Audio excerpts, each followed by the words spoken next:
പക്ഷേ ഐഷ സുൽത്താനയുടെ ഭാഗത്ത് നിന്ന് പലപ്പോഴും അങ്ങനെ ഉണ്ടാവാറില്ല എന്നുള്ളതാണ്. ഐഷ സുൽത്താനെ ഇപ്പോൾ പി മുഹമ്മദ് ഫൈസലിനെതിരെയൊക്കെ വളരെ മോശമായിട്ടുള്ള കമൻ്റൊക്കെ ഇവിടെ വാട്സപ്പിലൊക്കെ ഇഷ്ടംപോലെ വോയിസ് ഇലക്ഷൻ സമയത്തൊക്കെ കൂടിയാണ്. എന്താ പറയുക, ഒരിക്കലും ഒരാളെ കുറിച്ച് പറയാൻ പാടില്ലാത്ത കാര്യങ്ങളൊക്കെ വ്യക്തിപരമായിട്ടുള്ള കാര്യങ്ങൾ പറഞ്ഞു. പ്രഫുൽ പട്ടേൽ എന്ന് പറയുന്ന ലക്ഷദ്വീപിലെ അഡ്മിനിസ്ട്രേറ്റർ ഏറ്റവും കൂടുതൽ വിമർശിക്കപ്പെട്ടത് ഈ കൊറോണ ആയിട്ട് ബന്ധപ്പെട്ട് ലക്ഷദ്വീപിലേക്കുണ്ടായിരുന്ന ട്രാവൽ റെസ്ട്രിക്ഷൻസ് എടുത്തു കളഞ്ഞപ്പോഴാണ്. ആ സമയത്ത് അതിനെ സ്വാഗതം ചെയ്ത ആളായിരുന്നു സത്യം പറഞ്ഞ ഐഷ സുൽത്താന. ഐഷ സുൽത്താന പറയുന്നു ഇവിടെ യാതൊരുവിധ പ്രശ്നങ്ങളും ഇല്ല. അതാണ് ഞാൻ വൈരുദ്ധ്യങ്ങളുടെ ഒരു രാജകുമാരിയാണ് ഇത്.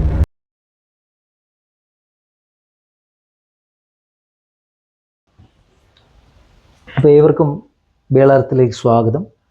ഇന്ന് നമ്മൾ ചർച്ച ചെയ്യുന്ന വിഷയം ലക്ഷദ്വീപിൽ തന്നെ നമുക്കറിയാം, സേവ് ലക്ഷദ്വീപിൻ്റെ കാലഘട്ടത്ത് ഐഷ സുൽത്താന എന്നൊരു മുഖം ഉയർന്നു വന്നിരുന്നു. അപ്പോൾ ആയിഷയായിരുന്നു ലക്ഷദ്വീപിൻ്റെ വിഷയങ്ങൾ കേരള മാധ്യമങ്ങളിലിരുന്ന് ലക്ഷദ്വീപിലെ പ്രശ്നങ്ങൾ ചൂണ്ടിക്കാണിച്ചുകൊണ്ടിരുന്നത്. ആ ഐഷ സുൽത്താന കുറച്ച് ദിവസം മുമ്പ് ഒരു ചാനലിന് നൽകിയ അഭിമുഖത്തിൽ പറയുന്നു ലക്ഷദ്വീപിൽ പ്രശ്നങ്ങളൊന്നുമില്ല എന്ന്. അപ്പോൾ അതിനെങ്ങനെയാണ് താങ്കൾ നോക്കിക്കാണുന്നത്? അതായത് ഇതിലൊരു വലിയൊരു കോൺട്രഡിക്ഷൻ എന്താണെന്ന് വെച്ചാൽ, നമുക്കിതൊക്കെ പറയുന്നതിന് മുമ്പ് ഐഷയെക്കുറിച്ചൊരു ഇൻട്രൊഡക്ഷൻ പറയണം. കാരണം എന്താ പറയുക, ഐഷ അങ്ങനത്തെ ഒരാളാണല്ലോ. ഐഷ എപ്പോഴാണ് ഫേമസ് ആവുന്നത്? അവിടെ ഭയങ്കര വൈരുദ്ധ്യമുണ്ട്. ഫസ്റ്റ് പ്രഫുൽ പട്ടേൽ 2020 ഡിസംബറിൽ ലക്ഷദ്വീപിൽ ലാൻഡ് ചെയ്യുമ്പോൾ അയാളെ ഏറ്റവും വിവാദ നായകനാക്കിയ ഒരു ഡിസിഷൻ എന്താണ്? ലക്ഷദ്വീപിലേക്കുള്ള ആൾക്കാരുടെ എൻട്രി റെസ്ട്രിക്റ്റ് ചെയ്തുകൊണ്ട് കോവിഡ് വരാതിരിക്കാനുള്ള റെസ്ട്രിക്ഷൻ ഉണ്ടായിരുന്നു. അത് അപ്പാടെ മാറ്റിക്കളഞ്ഞ ഒരു ഡിസിഷൻ ആയിരുന്നു പ്രഫുൽ പട്ടേലിൻ്റേത്. ആ ഡിസിഷനെ സ്വാഗതം ചെയ്ത ആളാണ് ഐഷ സുൽത്താന. അപ്പോഴത്തേക്കും ഫ്ലഷ് എന്ന് പറയുന്ന BJP ജനറൽ സെക്രട്ടറി ആയിരുന്ന കാസിമിൻ്റെ ഭാര്യ ബീന മാഡം പ്രൊഡ്യൂസ് ചെയ്യുന്ന സിനിമ സംവിധാനം ചെയ്യുന്ന ആളാണ് ഐഷ. അതായത് BJPയുമായിട്ട് വളരെ അടുത്ത് നിൽക്കുന്ന ആളുകൾ. ഇപ്പം BJP ജനറൽ സെക്രട്ടറിയുടെ ഭാര്യയ്ക്ക് പടമെടുക്കാം, ഐഷ സുൽത്താനക്ക് സംവിധാനം ചെയ്യാം, അത് നമുക്ക് പ്രശ്നമല്ല. പക്ഷെ ആ സിനിമയായിരുന്നു ഫ്ലഷ്. ഓക്കെ, ആ ഫ്ലഷിൻ്റെ ഷൂട്ടിംഗ് നടക്കണമെങ്കിൽ ഈ എൻട്രി റെസ്ട്രിക്ഷൻ റിമൂവ് ചെയ്യുക എന്നുള്ളത് വളരെ അത്യാവശ്യമായിരുന്നു. അത് സംഭവിച്ചപ്പോൾ ഐഷ സ്റ്റാറ്റസ് ഇട്ടു, ഇത് എന്താണ്, ഞാൻ സ്വാഗതം ചെയ്യുന്നു, സഖാക്കൾ ഇനി ചോദിച്ചോണ്ട് ഇങ്ങോട്ട് വരട്ടെ എന്നൊക്കെ പറഞ്ഞു. അത് ഫേക്ക് ആണെന്ന് അവർ പറയുന്നു, പക്ഷെ അവർ പ്രൂവ് ചെയ്തിട്ടൊന്നുമില്ല, എല്ലാം അവൈലബിൾ ആയിരുന്നു. ഓക്കെ, അപ്പോൾ ലെറ്റ് ഇറ്റ് ബി ഫേക്ക്. പക്ഷെ അവരുടെ എന്താ പറയുക, സിനിമ ഷൂട്ടിങ്ങിന് അത്യാവശ്യമായ ഒരു ഡിസിഷൻ ആയിരുന്നു അതുകൊണ്ട് മാത്രമാണ് അവർക്ക് ഫ്ലഷ് ടൈമിൽ ഫിനിഷ് ചെയ്യാൻ പറ്റിയത്. അതിനുശേഷം അവർ ചാനൽ ചർച്ചകൾ, ഈ സേവ് ലക്ഷദ്വീപിനെ ഉയർന്നു വന്നപ്പോൾ ചാനൽ ചർച്ചകളിൽ ബയോ വെപ്പൺ പ്രയോഗം നടത്തുന്നു. എന്തിനെതിരെയാണ് നടത്തുന്നത്? ഇതേ വിഷയം. ഇവരുടെ സിനിമ ഷൂട്ടിങ്ങിന് സഹായിച്ച അതേ ഡിസിഷനെ അവർ BJP സർക്കാർ ബയോ വെപ്പൺ ഉപയോഗിച്ചു എന്ന് പറയുന്നു. അപ്പോൾ അതിൽ അവർക്ക് ബയോ വെപ്പൺ എന്താണെന്ന് അറിയില്ലായിരുന്നു. അന്ന് ഏതോ ഒരു സുഹൃത്ത് ഇങ്ങനെ പറയണമെന്ന് പറഞ്ഞ് അവർക്ക് വാട്സപ്പിൽ അയച്ചു കൊടുത്തതാണ്. അവർ ആ വീഡിയോയിൽ ജസ്റ്റ് ഇങ്ങനെ വാട്സപ്പ് നോക്കുന്നതോ എവിടെയോ നോക്കുന്നതായിട്ട് കാണുന്നുണ്ട്. അതായത് ഇവിടെ ലക്ഷദ്വീപിലൊക്കെ എല്ലാവർക്കും അറിയാലോ, അതൊക്കെ നമ്മൾ പേര് പറയുന്നില്ല, ആരാണ് ഇത് പറഞ്ഞു കൊടുത്തതെന്നൊക്കെ. അവർക്ക് ബയോ വെപ്പൺ എന്താണെന്ന് അറിയില്ലായിരുന്നു. അപ്പൊ നിഷാദ് റാവുത്തർ ചോദിക്കുന്നുണ്ട്, ഐഷ ഇതൊരു സീരിയസ് അലിഗേഷനാണ്, ആരോപണമാണ്, ഞങ്ങളെ സപ്പോർട്ട് ചെയ്തില്ല, നിങ്ങൾ അതിൻ്റെ കൂടെ നിൽക്കുന്നുണ്ടോ? അപ്പൊ അതിൽ ഐഷ സുൽത്താനെ ഞാൻ നിൽക്കുന്നു, കാരണം ഐഷ സുൽത്താനക്ക് ഇതെന്താ അറിയില്ല. അപ്പൊ അങ്ങനെ പെട്ടെന്ന് അവർ എന്ത് ചെയ്യുന്നു, 124A ചുമത്തപ്പെടുന്നു, അവർ ലൈം ലൈറ്റിൽ വരുന്നു. പിന്നെ അവരൊരു എന്താ പറയാ, ഓവർനൈറ്റ് സെൻസേഷനായി മാറുന്നു, മീഡിയകളിൽ വരുന്നു, ഇന്റർവ്യൂവിന്റെ പിറകെ ഇന്റർവ്യൂ. പക്ഷെ ലക്ഷദ്വീപിൽ ജനങ്ങൾ അപ്പോഴും അവരെ അംഗീകരിച്ചിട്ടുണ്ടായിരുന്നില്ല. അവരെ ഈ കേസിന് അവർ ലക്ഷദ്വീപിലേക്ക് കോടതിയിലേക്ക് കവരത്തി സെഷൻസ് കോർട്ടിലേക്ക് വരാൻ സൂപ്രണ്ട് ഓഫീസിന്റെ ഇതിലേക്ക് ഇതൊക്കെ സബ്മിറ്റ് ചെയ്ത് കുറച്ച് പരിപാടികളൊക്കെ ഉണ്ടായിരുന്നു. അവരന്ന് ഇറങ്ങുമ്പോൾ അവരെ ഇറക്കാൻ ഇവിടെ കാറോ ഒരു വണ്ടി പോലും ആരും അറേഞ്ച് ചെയ്തിട്ടില്ല. ആരെയോ ഇറക്കാമെന്ന വണ്ടിയിൽ അവർ കയറി വന്നു. അപ്പോൾ പക്ഷേ ലക്ഷദ്വീപുകാർ അന്നും ഇന്നും ഐഷ സുൽത്താനെ അങ്ങനെ കണ്ടിട്ടില്ല. പക്ഷെ ഐഷ സുൽത്താന്റെ ഹൈപ്പ് പക്ഷേ ലക്ഷദ്വീപുകാരെ എതിർത്തിട്ടില്ല. അവർക്ക് അതുകൊണ്ട് രക്ഷപ്പെടുകയാണെങ്കിൽ അവർ രക്ഷപ്പെട്ടോട്ടെ എന്ന് വിചാരിച്ചിട്ടാണ് എന്നിട്ട് അവരിവിടെ വന്നു, തിരിച്ചുപോയി, അവർ ഭയങ്കര ഫേമസ് ആയി. എന്നിട്ട് അവർ എന്ത് പറഞ്ഞു, ലക്ഷദ്വീപിൽ അവർ എന്താ പറയുക, ലക്ഷദ്വീപ് അഡ്മിനിസ്ട്രേഷന് ഭയങ്കര എതിരാണെന്ന് പറഞ്ഞു. അപ്പം സലാവു, ഈ കഴിഞ്ഞ പൊതു തെരഞ്ഞെടുപ്പിൻ്റെ സമയത്ത് XMP പി മുഹമ്മദ് ഫൈസലിന് എതിരായിട്ട് ഐഷ സുൽത്താന ലക്ഷദ്വീപിലെ കോൺഗ്രസിൻ്റെ സ്ഥാനാർത്ഥി അഡ്വക്കേറ്റ് ഹംദുള്ള സയ്യിദിന് പിന്തുണയുമായിട്ട് രംഗത്ത് വരുന്നുണ്ടല്ലോ. അപ്പോൾ എങ്ങനെയാണ് എന്താണ് അങ്ങനെ ഉണ്ടാവാനുള്ള ഒരു കാരണം എന്താണ്? അതായത് അവർ പറയുന്നത്, അതായത് നമുക്കിപ്പോൾ ആരെയും സപ്പോർട്ട് ചെയ്യാം. അതെ, അവസാനം ഇവരിങ്ങനെ ആക്ടിവിസ്റ്റ് ഒക്കെ ഭയങ്കര കത്തി നിൽക്കുന്ന സമയത്ത് ഇവർ പെട്ടെന്നൊരു സുപ്രഭാതത്തിൽ ഇവർ കോൺഗ്രസിന്റെ ആളാവുന്നു. അതിനു മുമ്പ് ഇവർ കോൺഗ്രസിന്റെ അവാർഡൊക്കെ കൊടുത്ത് ഇവരെ വിളിക്കുന്നൊക്കെ ഉണ്ട്. അപ്പോൾ ഓക്കെ, കോൺഗ്രസ് നല്ലതല്ലേ, കോൺഗ്രസിന്റെ ആളാവുന്നു. അപ്പോൾ അവർ പറയുന്നു, അവരുടെ കൂടെ കുറച്ച് സഖാവ് ജമ്മർ, അങ്ങനെ കുറച്ച് പേര് ഇവരുടെ പാർട്ടിയിൽ വരുന്നു. അപ്പൊ സഖാവ് ജംബറിന്റെ കൂടെ ഐഷ വരുന്നതാണ് അങ്ങനെയും പറയുന്നുണ്ട്. നമുക്ക് ആരാധ്യം പോയെന്ന് സത്യം പറഞ്ഞാൽ എനിക്കറിയില്ല. അപ്പൊ ഇങ്ങനെ പോയിട്ട് ഇവരെന്ത് ചെയ്യുന്നു, ഇന്ത്യ സഖ്യത്തെ ജയിപ്പിക്കാൻ വേണ്ടി ഞാൻ കോൺഗ്രസിന്റെ കൂടെ പറയുന്നുണ്ട്. അതാണ് അവിടെ രണ്ടാമത്തെ വരുന്നത്. ഇന്ത്യ സഖ്യത്തിലുള്ളത് തന്നെയാണ് ഇവിടുത്തെ NCPയും. ലക്ഷദ്വീപിലെ 2 പാർട്ടികളും ഇന്ത്യ സഖ്യത്തിലുള്ളതാണ്. അപ്പൊ അതിൽ ഒരു പാർട്ടിയുടെ മാത്രം ആളായിട്ട് ഇന്ത്യ സഖ്യത്തെ ജയിപ്പിക്കാൻ വേണ്ടിയിട്ട് ഇവർ എന്നിട്ട് ഇലക്ഷനിൽ ഇവരുടെ തനി സ്വഭാവം പുറത്തു. ഇവർ കംപ്ലീറ്റ് വ്യക്തിപരമായിട്ടുള്ള അവർക്കെതിരെയും ഉണ്ട് കേട്ടോ. ഞാൻ അവർ മാത്രം പറഞ്ഞതല്ല, അവർക്കെതിരെയും വ്യക്തിപരമായ ആരോപണം ഉന്നയിക്കപ്പെട്ടു. പക്ഷെ അവർ ലക്ഷദ്വീപ് MP PP മുഹമ്മദ് ഫൈസലിനെ എതിർത്ത് പറഞ്ഞതൊക്കെ നമുക്ക് ഇവിടെ ഈ പ്ലാറ്റ്ഫോമിൽ അത് പറയാം. ഈ പ്ലാറ്റ്ഫോമിൽ എന്നാൽ ഒരിക്കലും എവിടെയും ചർച്ച ചെയ്യാൻ പാടില്ല സാധനങ്ങളൊക്കെ പറഞ്ഞു. അങ്ങനെ അവർ പക്ഷേ ഇലക്ഷൻ എന്താണ് ഇലക്ഷന്റെ ചൂടല്ലേ കഴിയട്ടെ എന്ന് വിചാരിച്ചു ഇലക്ഷൻ അവർ പറഞ്ഞ് ഹംദുല്ല സയ്യിദ് ജയിച്ചു. 2647 വോട്ടിന് ഹംദുല്ല സയ്യിദ് ജയിച്ചു. സത്യത്തിൽ ഇവർ ലക്ഷദ്വീപ് അഡ്മിനിസ്ട്രേഷൻ ഏറ്റവും കൂടുതൽ വേട്ടയാടിയ ഒരു MP ആയിരുന്നു ഫൈസൽ. അതെ, കണ്ണൂർ ജയിലിലിടുകയും ഒരുപാട് നമുക്കറിയാമല്ലോ. ED വന്നു, എല്ലാവരും വന്നു.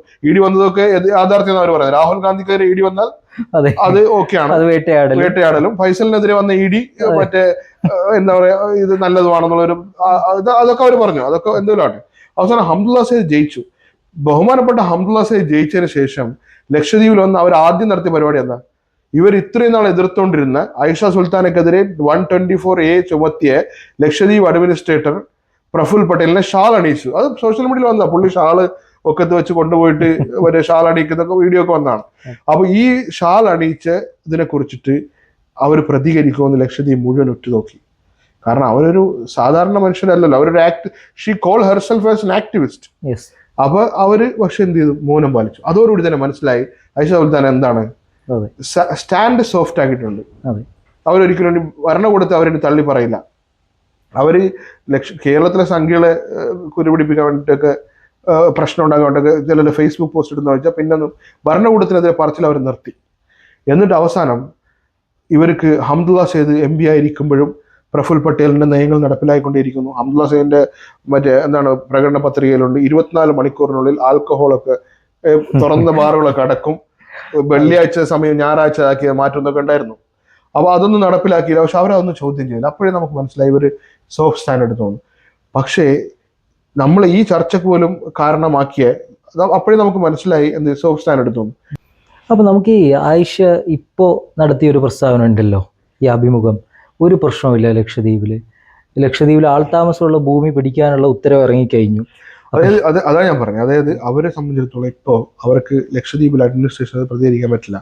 ഓഗ്മെന്റ് കാഡറിലുള്ള ഒരു ഡാനിക്സ് ഓഫീസറിനെ അവർ കല്യാണം കഴിച്ചതാണ്. അത് അയാളുടെ പേഴ്സണൽ കാര്യമാണ്, കല്യാണം കഴിക്കാവുന്ന പ്രശ്നമല്ല. പക്ഷെ അങ്ങനത്തെ ഒരു ലേഡിക്ക് ഒരിക്കലും ഭരണകൂടത്തെ എതിർക്കുക അത്ര എളുപ്പമല്ല. ചിലരൊക്കെ ഉണ്ടാവാം. ഇപ്പൊ നിർമ്മല സീതാരാമന്റെ വൈഫൊക്കെ ഭയങ്കര ക്രിട്ടിക്കാണ് ഗവൺമെന്റ്, അങ്ങനെയൊക്കെ ഉള്ളവരുണ്ടാവാം. പൊതുവെ അങ്ങനെയല്ല. ഒന്ന്. രണ്ടാമത്തെ പറഞ്ഞാൽ ഇവർ ഹംദുല്ല സയ്യിദ് ജയിച്ചാൽ ലക്ഷദ്വീപ് സ്വർഗമാകുമെന്ന് പറഞ്ഞു. ഇനി ഹംദുല്ല സയ്യിദ് ജയിച്ചിട്ടൊന്നും നടന്നില്ലെങ്കിൽ ഞാൻ ഡൽഹിയിൽ പന്തലിട്ട് സമരത്തിനിരിക്കുമെന്ന് ഇവർ പറഞ്ഞു. പട്ടേലിനി വന്നാൽ അവനെ ഞങ്ങൾ തൂക്കിയെറിഞ്ഞാളെയും ആ രീതിയിലുള്ള ഇതൊക്കെ പറഞ്ഞു. അങ്ങനെയൊക്കെ പറഞ്ഞതിന് ശേഷം ലക്ഷദ്വീപിന് പ്രശ്നമുണ്ട് എന്ന് പറഞ്ഞാൽ എന്താണ് അവരെങ്ങനെ പറയാ? അപ്പൊ അതിനുവേണ്ടി എന്ത് ചെയ്തു, ഇത്രയും നാൾ അവർ ഫൈസൽ പട്ടേലിനെ എതിർക്കുന്നില്ല, അതുകൊണ്ട് ഞാൻ ഫൈസലിനെ സപ്പോർട്ട് ചെയ്യുന്നില്ല എന്ന് പറഞ്ഞ അവര് പട്ടേലിനെ ന്യായീകരിക്കുകയാണ് ഇൻഡയറക്റ്റ് ആയിട്ട്. ഇവിടെ പ്രശ്നങ്ങളൊന്നുമില്ല. സത്യത്തിൽ ഇവിടെ തിണ്ണേറിലെ പള്ളി പൊളിച്ചു, കിൾത്തനിൽ 35 വർഷം നിൽക്കുന്ന ഹെദർ പള്ളിക്ക് നോട്ടീസ് കൊടുത്തു. 62 സ്കൂളുകളിൽ നിന്ന് 31 കുറച്ചു. കപ്പലുകളുടെ എണ്ണം കുറഞ്ഞു. കപ്പലുകളിൽ തന്നെ ഇപ്പൊ ഈ ഹംദുല്ല സയ്യിദ് കൊണ്ടുവന്നു എന്ന് അവർ ഇന്റർവ്യൂവിൽ പറയുന്ന ലക്ഷദ്വീപ് സീയുടെ ഷെൽഡോർ ലീക്കേജ് ആയിട്ട് മാധവ കമ്പനിയോട് കാര്യം അറിയാലോ. കപ്പൽ മുങ്ങുന്നതിൽ നിന്ന് എന്തോ ഭാഗത്ത് നിന്ന് രക്ഷപ്പെട്ടെ. ആ സമയത്താണ് അവർ പറയുന്നത് ഇവിടെ പ്രശ്നങ്ങളൊന്നുമില്ല. പിന്നെ ബിത്ര ദ്വീപിൽ നിന്ന് ആൾക്കാർ ഒഴിപ്പിക്കുന്നു. ആൾ താമസമുള്ള ദ്വീപിൽ നിന്നും ചരിത്രത്തിൽ ദ്വീപ് രൂപപ്പെട്ടതിൽ ഇന്ന് വരെ ഇലക്ഷൻ തുടങ്ങിയതിൽ കോൺഗ്രസിന് വോട്ട് ചെയ്ത ഒരു സ്ഥലത്ത് നിന്ന് മുഴുവൻ ആളുകളെ ഒഴിപ്പിക്കുമ്പോഴും അവർ പറയുന്നത് എന്താ, ഇവിടെ പ്രശ്നങ്ങളൊന്നുമില്ല. അത് അവരുടെ നിവൃത്തികേടാണ്. ഞാൻ വിശ്വസിക്കുന്ന വ്യക്തികളാണ് വിശ്വസിക്കുന്നത്. ഐഷ സുൽത്താൻ എന്ന് പറഞ്ഞ ആക്ടിവിസ്റ്റ് മരിച്ചുപോയി. ഇപ്പൊ ഐഷ സുൽത്താൻ ഇല്ല. ഇത് വേറെ ഐഷ സുൽത്താനെയാണ്. വിധേയത്വമുള്ള കോൺഗ്രസ് MP ഭക്തയായ, അതായത് BJPക്കാരെ ഒന്നും സംസാരിക്കാൻ പറ്റാത്ത ലക്ഷദ്വീപ് അഡ്മിനിസ്ട്രേറ്റർ പ്രഫുൽ പട്ടേലിനെ ന്യായീകരിക്കുന്ന ഒരു ലേഡി. അതുകൊണ്ട് ഒരു കുഴപ്പമില്ല. That is perfectly fine. അതായത് ഒരാൾക്ക് അതിനൊക്കെയുള്ള അധികാരമുണ്ട് ഈ ലോകത്ത്. പക്ഷെ അതാണ് ലക്ഷദ്വീപിലെ സത്യം എന്ന് അവര് പറയുമ്പോൾ നമുക്ക് ബേളാരത്തിലിരുന്ന് ഐഷ സുൽത്താൻ. അതുകൊണ്ടാണ് നമുക്ക് ഇങ്ങനെ ഒരു ചർച്ച ചെയ്യേണ്ടി വന്നത് സത്യത്തില്. കാരണം ആയിഷയെ പോലുള്ള ഒരു വനിത അല്ലെങ്കിൽ ഒരു ലേഡി പുറത്ത് മെയിൻ സ്ട്രീമിൽ ഇരുന്നുകൊണ്ട് ലക്ഷദ്വീപിൽ ഇന്ന് പ്രശ്നങ്ങളില്ല എന്ന് പറയുമ്പോൾ ആയിഷയെ വിശ്വസിക്കുന്ന കേരളത്തിൽ നിന്നുള്ള നമ്മുടെ അതിൽ വേറൊരു വലിയ വൈരുദ്ധ്യം ഉള്ളത്, അവര് ഐഷ അതിൽ പറയുന്നുണ്ട് ലക്ഷദ്വീപ് MP ഒന്ന് മാറ്റങ്ങൾ വരുത്തിയിരുന്നു. ഐഷ തന്നെ ഫേസ്ബുക്ക് പോസ്റ്റ് ഇട്ടിട്ടുണ്ട് MP ക്ക് അധികാരങ്ങളില്ല, സ്വയംഭരണം വേണമെന്ന്. അത് ലക്ഷദ്വീപിൽ MP ക്ക് അധികാരമില്ലെന്നും ആഭ്യന്തര കാര്യങ്ങളിൽ റോളും ഇല്ലെന്നും കൃത്യമായി അറിയാവുന്നതാണ് ഐഷ സുൽത്താന. പക്ഷെ എന്നിട്ട് ഐഷ സുൽത്താന പറയുന്നു ലക്ഷദ്വീപ് MP ഒന്ന് മാറ്റങ്ങൾ വരുത്തുന്നത്. അതിന്റെ അർത്ഥം എന്താ? അവർ ഇൻഡയറക്ട്ലി ന്യായീകരിക്കുന്ന പട്ടേലിനെയാണ്. പ്രഫുൽ പട്ടേലിനെ ന്യായീകരിക്കാതെ പറ്റില്ല. കാരണം അത് ഞാൻ പറയാതെ നിങ്ങൾക്ക് അറിയാലോ, അവരൊരു സോഫ്റ്റ് സ്റ്റാൻഡ് എടുത്തു. അവർക്ക് കരിയറിൽ ഗ്രോത്ത് വേണം, അവർക്ക് നല്ല പേഴ്സണൽ ലൈഫ് വേണം, അവർക്കത് മടുത്തു. നല്ലതാണ്. പക്ഷേ ലക്ഷദ്വീപിൽ ഈ പ്രശ്നങ്ങൾ ഇനിയുണ്ട്, നമുക്കതിനെ നിർത്തേ പറ്റൂ. അതെ, അതുകൊണ്ടാണ് നമ്മൾ ഈ ചർച്ചയ്ക്ക് പോലും തയ്യാറാവുന്നത്. എന്തായാലും ഈ ചർച്ച കൊണ്ട് ഇവിടെ അവസാനിക്കും എന്നെനിക്ക് തോന്നുന്നില്ല. കാരണം ഇതിനെതിരെ കോൺഗ്രസ്സിലെ ട്രോളന്മാരും ബാക്കിയുള്ളവരൊക്കെ ചിലപ്പോൾ ട്രോളുകൾ ഉണ്ടാക്കാൻ ശ്രമിക്കും. വ്യക്തിപരമായുള്ള ആക്രമണമല്ലോ ഇപ്പൊ ഫാഷൻ. അതെ, ഞാൻ വാട്സ്ആപ്പ് മെസ്സേജ് അയച്ചു എന്ന് പറഞ്ഞ് സ്ക്രീൻഷോട്ട് ഇടുക. അതെ, അതൊക്കെയാണ് അവരുടെ ഒരു രീതി. പിന്നെ ആയിഷ സുൽത്താൻ തന്നെ ചിലപ്പോൾ രംഗത്ത് വന്ന് ഇതിനെതിരെ വിമർശനങ്ങൾ നടത്തിയേക്കാം. പക്ഷെ നമ്മൾ ഇപ്പോഴും പറയുന്നു, ലക്ഷദ്വീപിൽ പ്രശ്നങ്ങളുണ്ട്. ആൾതാമസമുള്ള ദ്വീപുകൾ പോലും പിടിച്ചെടുക്കാനുള്ള ഉത്തരവുകൾ ഇവിടുത്തെ സർക്കാർ ഉത്തരവിറക്കി കഴിഞ്ഞു. അപ്പോൾ അതുകൊണ്ട് ഇവിടെ പ്രശ്നങ്ങളുണ്ട്.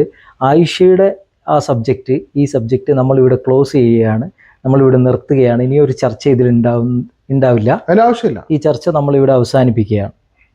ലക്ഷദ്വീപിൽ പ്രശ്നങ്ങളില്ല എന്ന് ആയിഷ സുൽത്താന പറയുമ്പോൾ ലക്ഷദ്വീപിൽ പ്രശ്നങ്ങൾ ഉണ്ട് എന്ന് പറയാതെ നിർവാഹമില്ല. നന്ദി, നമസ്കാരം.